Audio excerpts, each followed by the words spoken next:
बिस्मिल्लाहिर्रहमानिर्रहीम। नाज़रीन अस्सलाम वालेकुम, मैं हूं आमिर भट्ट और आप देख रहे हैं द ओपिनियन। नाज़रीन, अगर आपने मेरे चैनल को अभी तक सब्सक्राइब नहीं किया तो सब्सक्राइब कर लें और बेल आइकॉन का बटन दबा दें ताकि तमाम खबरें आप तक पर वक्त पहुंच सकें। आज बात करेंगे पीडीएम की, जो कि मैं आपको पहले बता चुका हूं कि पीडीएम का जनाजा भी निकल चुका और दफना भी दी गई है। अब सिर्फ और सिर्फ वो ही हिसाब है जैसे कि इंसान से रूह अल्लाह ताला निकाल लेता है, तो जो बॉडी रह जाती है, जो लोथड़ा रह जाता है, उसको हमने दफनाना होता है। लेकिन ये लोथड़ा लेकर अब ये फिर रहे हैं जगह जगह के ऊपर। और जैसा कि आपको पता है कि इमरान खान वज़ीर-ए-आज़म पाकिस्तान को उन्होंने 31 जनवरी की डेडलाइन दी हुई है इस्तीफों की, कि इस्तीफा दे दें वरना आर या पार होगा। मरीम बीबी ये कह चुकी हैं। और इनका जो 31 जनवरी का इस्तीफे का मामला था, वो असल में इनको नजर आ रहा है, नजर नहीं आ रहा बल्कि इनको यकीन हो चुका है कि खान साहब तो इस्तीफा नहीं देंगे और ना ही वो कहीं जा रहे हैं, क्योंकि उन्होंने अपनी सारी कोशिश, बड़ी नाज़रीन, बड़ी हुकूमतें आई, बड़े जुलूस निकले। आज तक मैंने अपनी जिंदगी में नहीं देखा कि किसी जलसे जुलूस ने किसी हुकूमत को गिराया हो, किसी रैली ने या किसी धरने ने किसी हुकूमत को घर भेजा हो। आज तक नहीं सुना और ना ही देखा है। तो अब ये लोग बड़े जो है ना, अब इनसे इंतजार नहीं हो रहा कि किसी तरीके से जो है ना इमरान खान की हुकूमत जाए। और मैं आपको आज मेरे आप ये वीडियो रिकॉर्ड का हिस्सा बना लें। जिस दिन दोबारा इलेक्शन हुए, जिस दिन भी, हाँ वो कल हो, हाँ वो 2023 में हो, जब भी इलेक्शन हुए, ये लोग आपको फिर एक दूसरे के साथ गाली गलौज करते, लड़ते, एक दूसरे की जो है बुराइयां करते नजर आएंगे। या तो फिर ऐसे नजर आएंगे और या फिर ये अपने अपने इलाके बांट लेंगे कि ये इलाका आपका, यहाँ पे आपकी हुकूमत होगी, यहाँ पे हमारी हुकूमत होगी और यहाँ पे हमारी आधी आधी हुकूमत होगी, जैसे वफाक में, कि वहां पर आपकी वज़ीर-ए-आज़म आपका होगा, सदर हमारा होगा, या सदर आपका होगा, वज़ीर-ए-आज़म। कुछ ऐसा ये प्लान करेंगे ताकि अवाम को पता चले कि हम किसी के खिलाफ नहीं है, लेकिन अंदर से पंजाबी जी कहते हैं कुत्ते दा वैर, वो है इनका। अब अपोजिशन जो है इसको यकीन हो चुका है कि इमरान खान ना इस्तीफा देंगे या ना ये घर जाएंगे। तो वो कैसे इनको यकीन है, वो आपको मैं बताता हूं।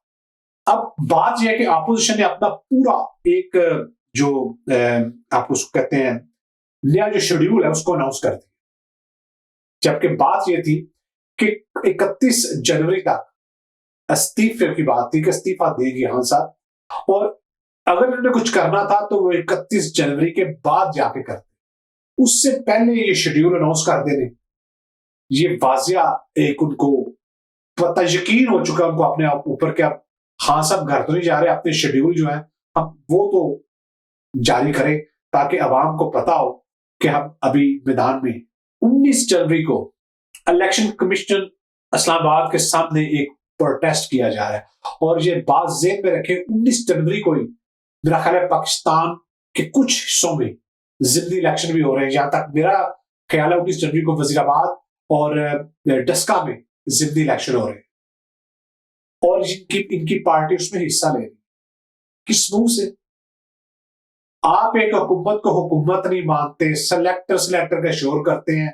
मैं वही बात करूंगा, उसी हुकूमत की अवानों में जाके बैठते हैं, उसी हुकूमत से आप तनख्वाहें लेते हैं और उसी इलेक्शन कमीशन से आप डॉक्यूमेंट जमा करवा के तो आप इलेक्शन लड़ रहे हैं उसी हुकूमत में। अगर गलत है, अगर आपने इस्तीफा ही लेना है, आपको यकीन है कि 31 को आपने इस्तीफा ले लेना, तो फिर जिमनी इलेक्शन का क्या फायदा? क्यों जा रहे हैं जिमनी इलेक्शन?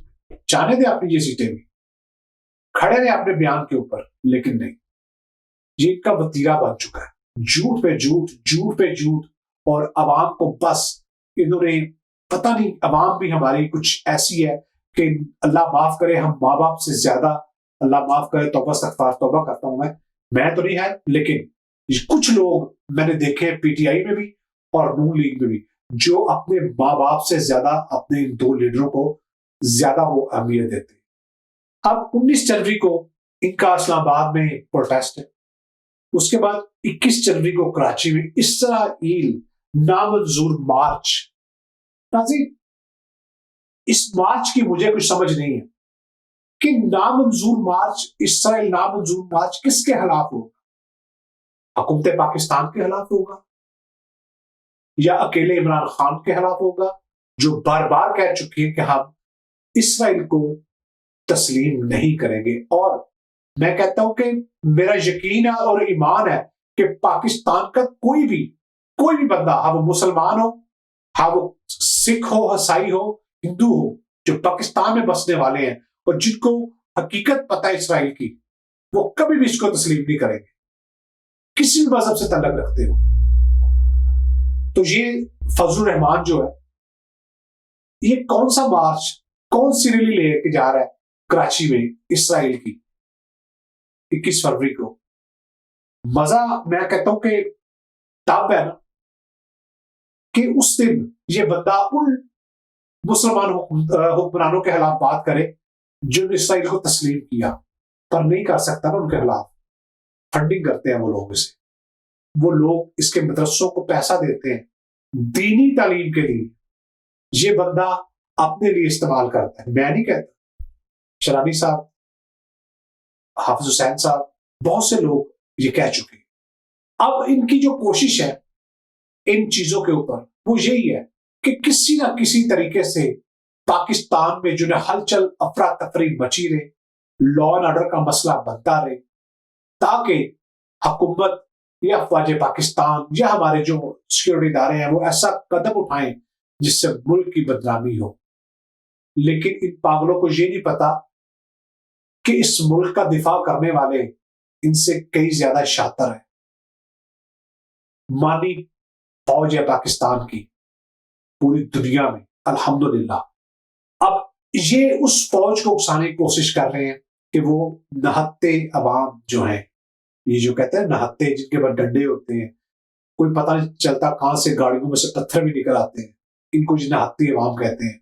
ये चाहते हैं कि उनके ऊपर कोई वो एक्शन करे तो फिर पाकिस्तान की पूरी दुनिया में बदनामी हो। असल में इनका मकसद ये है, इसलिए ये ऐसे मार्च और ऐसे जो शोशे छोड़ते हैं रैली होगी, ये इसलिए करते हैं।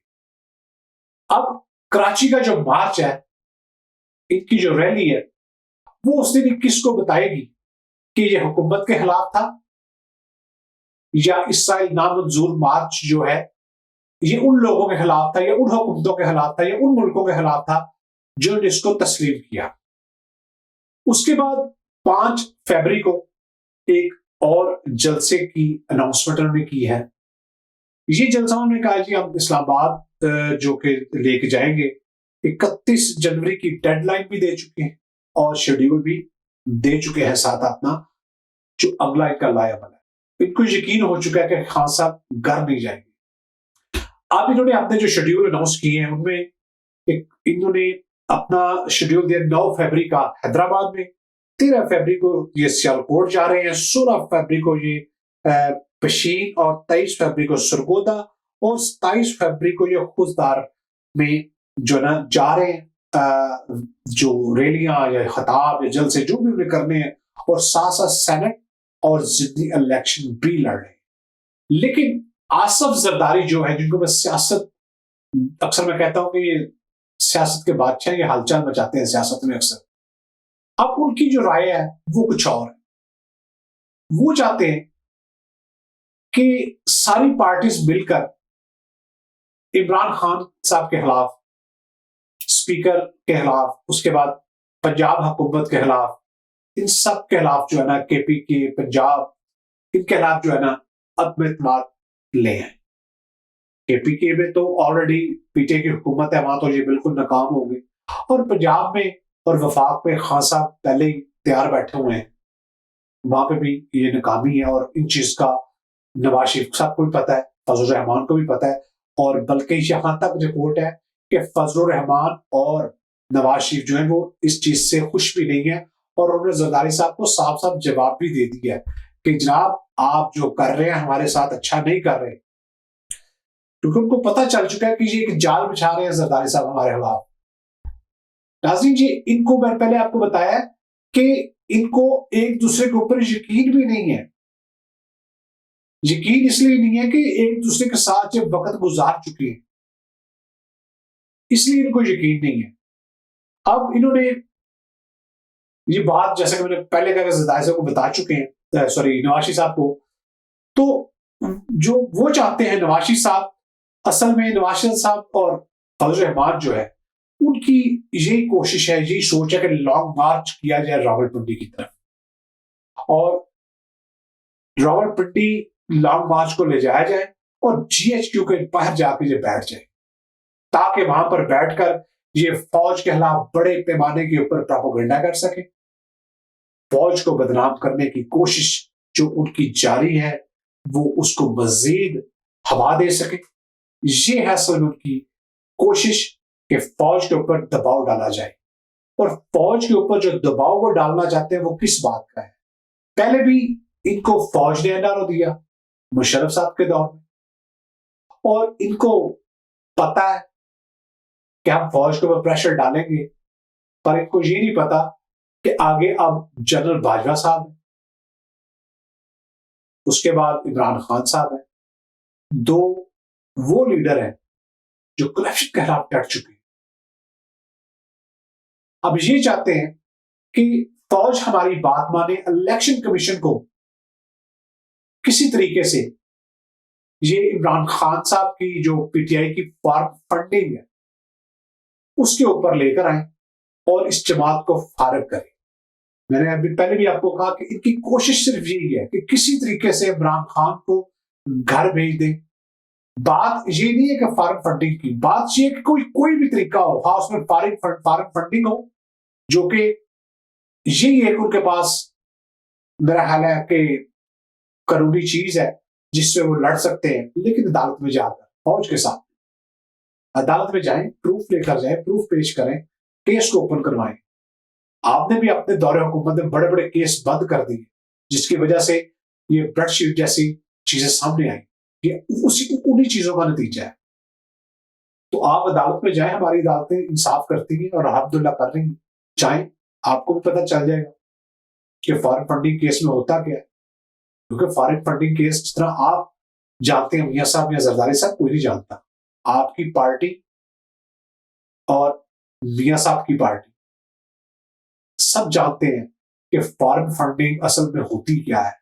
अब ये वो फॉरेन फंडिंग जो केस है वो खुलवाना चाहते हैं, उसको इलेक्शन कमीशन के जरिए आगे लेकर आना चाहते हैं, उसका फैसला चाहते हैं ताकि इमरान खान को घर भेजा जाए, क्योंकि इमरान खान घर जाएगा तो इनकी जान को सुकून आएगा। जब तक इमरान खान इस ओहदे पर फायज है वो इनको एनआरओ नहीं देंगे, ये वो बार बार कह चुके हैं, और ये वही एनआरओ है जो मुशर्रफ ने दिया था, और खान साहब ने कहा कि मैं वो एनआरओ नहीं दे सकता इनको एनआरओ देना पाकिस्तान से और पाकिस्तान की गरीब आवाम से ज्यादती है। ये वो पहला वजीर आजम है जो सिर्फ और सिर्फ गरीब की बात करता है। खान साहब को आप कोई भी इनकी स्पीच उठाकर देख लें, वो गरीब से शुरू होते हैं और अमीर तक जाते हैं, फिर गरीब पर खत्म करते हैं। ये वाहिद वजीर आजम मैंने देखे हैं, जैसे मौलाना तारक जमील साहब कहते हैं रियासत मदीना बनेगी या नहीं बनेगी, लेकिन वाहिद बंदा है जिसने इस चीज का सोचा। तो ये तो अब वक्त बताएगा कि जब तक खान साहब यहां पर मौजूद है वो इनको छोड़ने वाले नहीं है। अब आपको मैं जो अगली बात बचाने जा रहा हूं फॉरेन फंडिंग की, जिस पर ये शोर कर रहे हैं, अगर फौज इनके दबाव में आ जाए तो वो अगर ये फॉरेन फंडिंग का मसला उठा दे तो हाली पीछे नहीं जाएगी उसमें जनाब पीपल्स पार्टी, पाकिस्तान मुस्लिम लीग नून भी शामिल है। वो किस तरह? अक्टूबर 2017 में फरह हबीब एमएनए पीटीआई की, इन्होंने एक दरख्वास्त जमा करवाई इलेक्शन कमीशन ऑफ पाकिस्तान को फॉरेन फंडिंग केस की। तो उस वक्त की जो हुकूमत थी, फिर उसके बाद पीटीआई की हुकूमत आई, तहकीकात ना हो सकी इस मामले में। जब पीटीआई को टाइम मिला, नवंबर 2019 में उन्होंने तहकीकात का आगाज दोबारा शुरू किया। पाकिस्तान पीपल्स पार्टी और पीएमएलएन नून को बार बार बुलवाया गया, लेकिन ये नहीं आए। और जब आए तो आपको पता है किस तरह मरियम सफदर वहां पर आई नैब में, और किस तरह हंगामा आराई हुई। अब इन पर जो इल्जामात हैं वो असल में है क्या? 2013 में पाकिस्तान पीपल्स पार्टी को 41 करोड़ 47 लाख रुपए दिए गए, पाकिस्तान पीपल्स पार्टी को 2013 में। तो ये जो पैसे दिए गए, जो फंड्स मुंतकिल किए गए, इनका आज तक कोई पता नहीं कहां से आए। उसके बाद 2013 से लेकर 2015 तक जरदारी साहब ने अपने ही बेटे बिलावल को सियासी फंड जो है वो दिए, और उनका भी आज तक कोई पता नहीं वो किस तरह लिए, कहां से आए, कहां गए, वो क्या था क्या नहीं था। ये सिलसिला चल रहा है। 2013 के बाद फिर इलेक्शन मुहिम के लिए, 2013 के इलेक्शन में जो इन्होंने मुहिम चलाई, आसिफ अली जरदारी साहब ने 232 बिलियन रुपए के अखराजात जाहिर किए, जिनकी कोई भी मनी ट्रेल नहीं है। पाकिस्तान पीपल्स पार्टी ने अपने दौर में पाकिस्तान पीपल्स पार्टी एलएलसी के नाम से अमेरिका में एक कंपनी रजिस्टर करवाई, और उस कंपनी को रजिस्टर करवाने वाला जो इनका एजेंट पार्टनर था, जो इनका, वो अमेरिकन था, असल में अमेरिकन शहरी था, जिसका नाम था मार्क सीगल। और उसको जो रकम अदा की गई वो भी पाकिस्तानी अवाम ने दी, सरकारी खाते में से। पाकिस्तान के सफारत खाने ने अमेरिका में वो रकम पे की इनकी पार्टी की रजिस्ट्रेशन के लिए। तो रिकॉर्ड मौजूद है, लिखा हुआ उधर, हर चीज पड़ी है।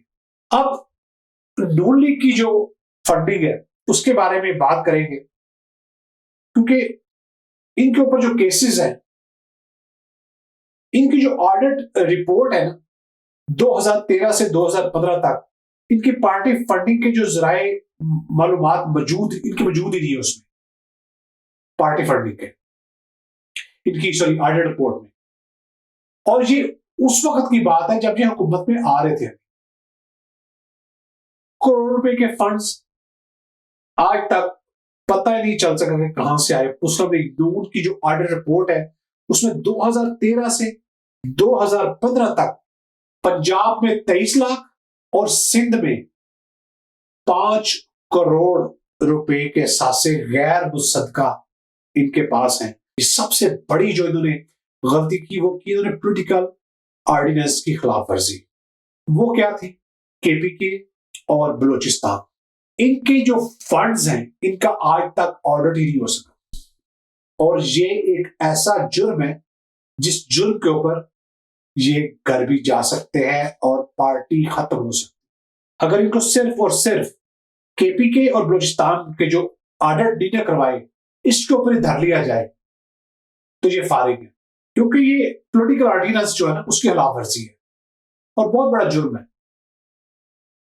इनके जो बाकी कुछ पीएमएलएन जो नून है, इनके मलकियत 2 घर भी हैं जिसमें उन्होंने अपना वो सेक्रेटरीट बनाया हुआ है F7 और F8 में। उनके हवाले से जो उनकी जो वैल्यू है वो भी उन्होंने असासों में शामिल नहीं की हुई।